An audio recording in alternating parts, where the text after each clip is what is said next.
do. We're going to be doing a Zoom meeting sometime. We're going to read you a story. We're going to do some activity together. But I thought before I did that, I could record something that you could watch anytime.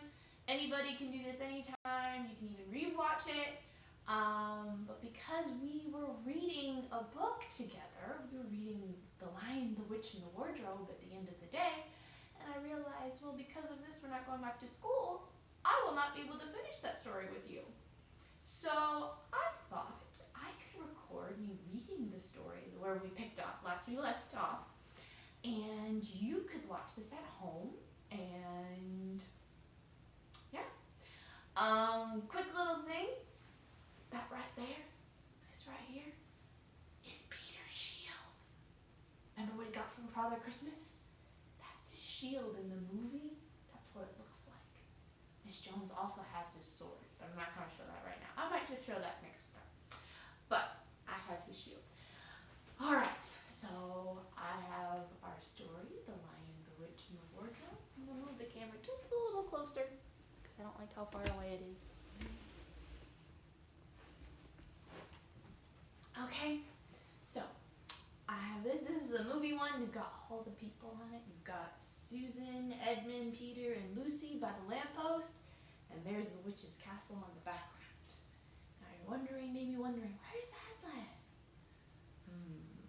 Now where we just left off, we just met Aslan. I'm going to read that part again because it's been a while and we didn't finish that chapter. So I'm just going to read chapter 12 today, which is Peter's first battle. While the dwarf and the white witch were saying this, miles away, the beavers and the children were walking on hour after hour into what seemed a delicious dream. Long ago, they had left the coats behind them, and by now they had even stopped saying to one another, "Look, there's a kingfisher," or I say, "Bluebells," or "What is that lovely smell?" Or "Just listen to that thrush." They walked on in silence, drinking it all in, passing through patches of warm sunlight, into cool green thickets, and out again into wide mossy glades where elms raised the leafy root far overhead, and then into dense masses of flowering currant, and among hawthorn bushes where the sweet smell was almost overpowering. They had been just as surprised as Edmund when they saw the winter vanishing and the whole wood passing in a few hours or so from January to May. They hadn't even known for certain, as the witch did, that this was what would happen when Aslan came to Narnia. But they all knew that it was her spells which had produced the endless winter, and therefore they had all knew when this magic spring began that something had gone wrong, and badly wrong with the witch's schemes. And after the thaw had been going on for some time, they all realized that the witch would no longer be able to use her sleigh. After that, they didn't hurry so much, and they allowed themselves more rests and longer ones. They were pretty tired by now, of course, but not what I'd call bitterly tired, only slow and feeling very dreamy and quiet inside as one does when one is coming to the end of a long day in the open. Susan had a slight blister on one heel. They had left the course of the big river some time ago, for one had to turn a little to the right, and that meant a little to the south, to reach the place of the stone table. Even if this had not been their way, they couldn't have kept to the river valley once the thaw began, for with all that melting snow, the river was soon in flood. A wonderful, roaring, thundering yellow flood, and their path would have been underwater. And now the snow got low, and the light got redder, and the shadows got longer, and the flowers began to think about closing. "Not long," said Mr. Beaver, and began leading them uphill across some very deep, springy moss. It felt nice under their tired feet, in a place where only tall trees grew very wide apart. The climb coming at the end of the long day made them all pant and blow. And just as Lucy was wondering whether she really could get to the top without another long rest, suddenly They were at the top, and this is what they saw. They were on a green open space from which you could look down on the forest spreading as far as one could see in every direction, except right ahead. There, far to the east, was something twinkling and moving. "By gum!" whispered Peter to Susan. "The sea!" In the very middle of this open hilltop was a stone table. It was a great, grim slab of gray stone supported on 4 upright stones. It looked very old, and it was cut all over with strange lines and figures that might be the letters of an unknown language. They gave you a curious feeling when you looked at them. The next thing they saw was a pavilion pitched on one side of the open place. And a wonder pavilion it was, and especially now with the light of the setting sun fell upon it, with sides of what looked like yellow silk, and cords of crimson, and tent pegs of ivory, and high above it, on a pole, a banner which bore a red, rampant lion, fluttering in the breeze, which was blowing in their faces from the far-off sea. If you're wondering what a red, rampant lion looks like, it's that one. That's on Peter's shield. That's a lion that looks like it's about to roar and pounce on someone. When they were looking at this, they heard a sound of music on their right, and turning in that direction, they saw what they had come to see. Aslan stood in the center of a crowd of creatures who grouped themselves round him in the shape of a half-moon. They were tree women and well women, dryads and naiads, as they are used to be called in our world, who had stringed instruments. It was they who had made the music. There were 4 great centaurs. The horse part of them was like a huge English farm horse, and the man part of them was like stern but beautiful giants. There was also a unicorn, and a bull with the head of a man, and a pelican, and an eagle, and a great dog. And next to Aslan stood 2 leopards, of one who carried his crown, and the other his standard. Now this book actually has pictures,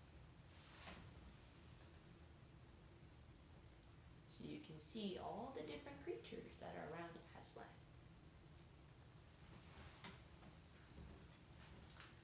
But as for Aslan himself, the beavers and the children didn't know what to do or say when they saw him. People who have not been in Narnia sometimes think that a thing cannot be good and terrible at the same time. If the children had ever thought so, they were cured of it now.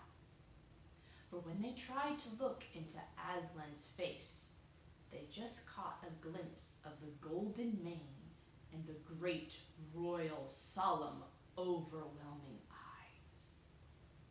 And then they found they couldn't look at him and went all trembling. "Go on," whispered Peter. "No," whispered Peter. "You first."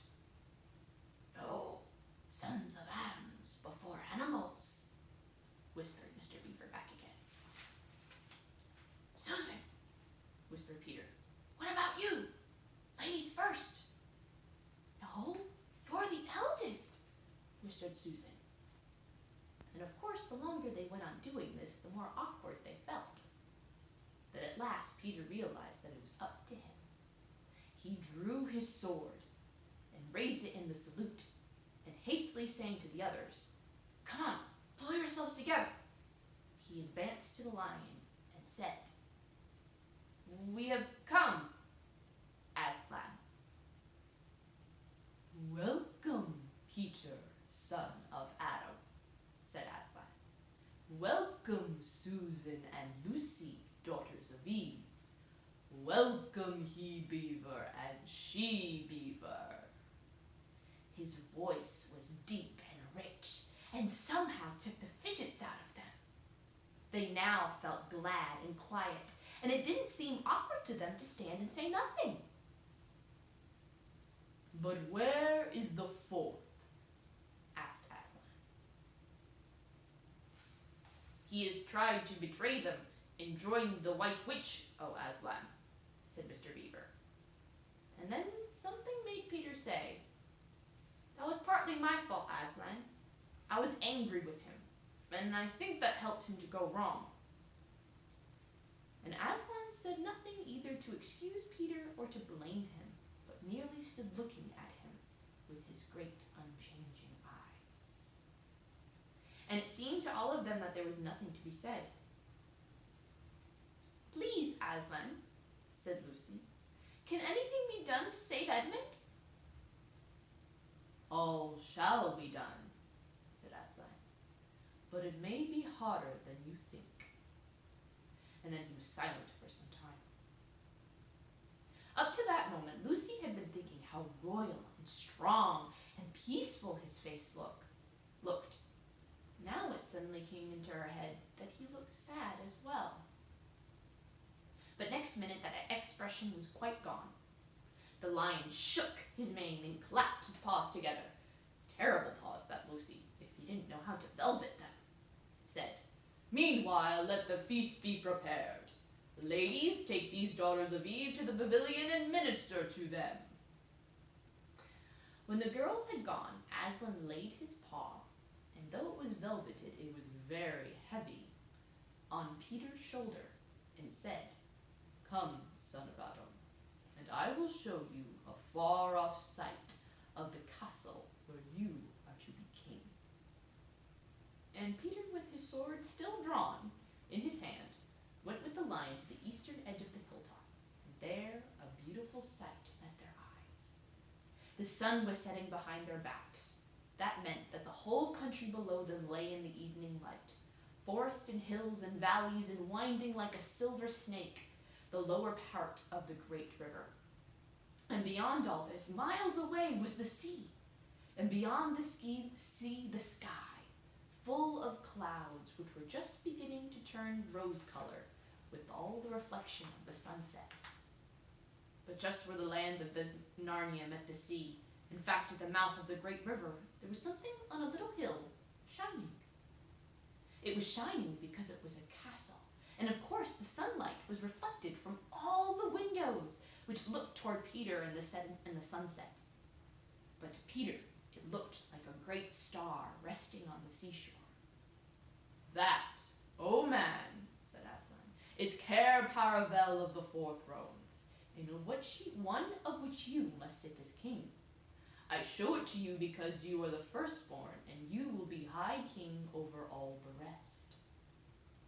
And once more Peter said nothing, for at that moment a strange noise woke the silence suddenly. It was like a bugle, but richer. "It is your sister's horn," said Aslan to Peter in a low voice, so low it almost to be a purr, if it is not disrespectful to think of a lion purring. For a moment Peter did not understand. Then when he saw all the other creatures start forward, he heard Aslan say with a wave of his paw, "Back! Let the prince win his spurs!"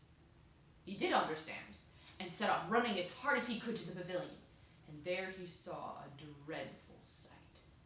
The naiads and the dryads were scattering in every direction. Lucy was running toward him as fast as her short legs could carry her. Her face was white as paper. Then he saw Susan make a dash for a tree and swing herself up, followed by a huge gray beast. At first Peter thought it was a bear. Then he saw that it looked to be an Aslantean, though it was far too big to be a dog. Then he remembered that it was a wolf standing on its hind legs, with its front paws against the tree trunk, snapping and snarling. All the hair on its back stood on one end. Susan had not been able to get higher than the second branch. One of her legs hugged down so her foot was only an inch or two from the snapping teeth. Peter wondered why she did not get higher or at least get a better grip. Then he realized she was just going to faint, and that if she fainted, she would fall off. Peter did not feel very brave. Indeed, he felt he was going to be sick. But that made no difference to what he had to do. He rushed up to the monster and aimed a slash of his sword on its side. That stroke never reached the wolf. Quick as lightning, it turned round, its eyes flaming and its mouth wide in a howl of anger. If it had not been so angry, that it had simply had to howl would have got him by the throat at once. As it was, though all this happened too quickly for Peter to think at all, he had just enough time to duck down and plunge his sword as hard as he could between the brute's four front legs into its heart. Then came a horrible, confused moment like something in a nightmare. He was tugging and pulling, and the wolf seemed neither alive nor dead, and it bared its teeth, knocked against his forehead, and everything was blood and heat and air and hair.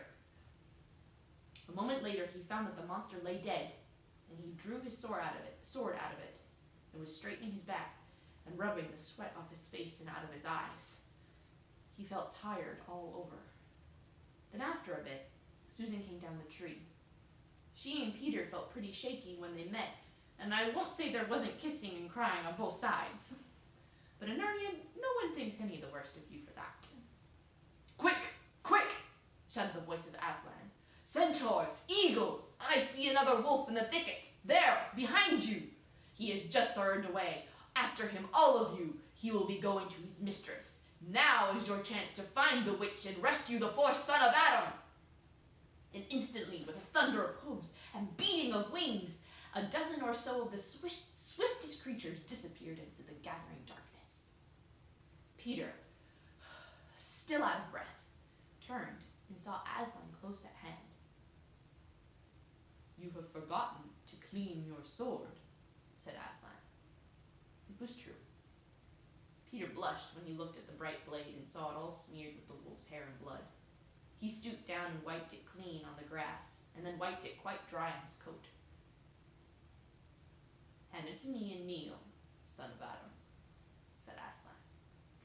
And when Peter had done so, he struck him with the flat of the blade and said, "Rise up, Sir Peter Wolfsbane, and whatever happens, never forget to wipe your sword." That is chapter 12.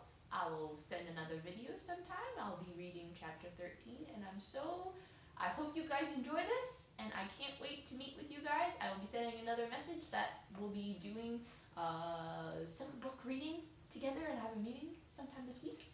And I love you and I miss you all, and I can't wait to see your sweet faces again.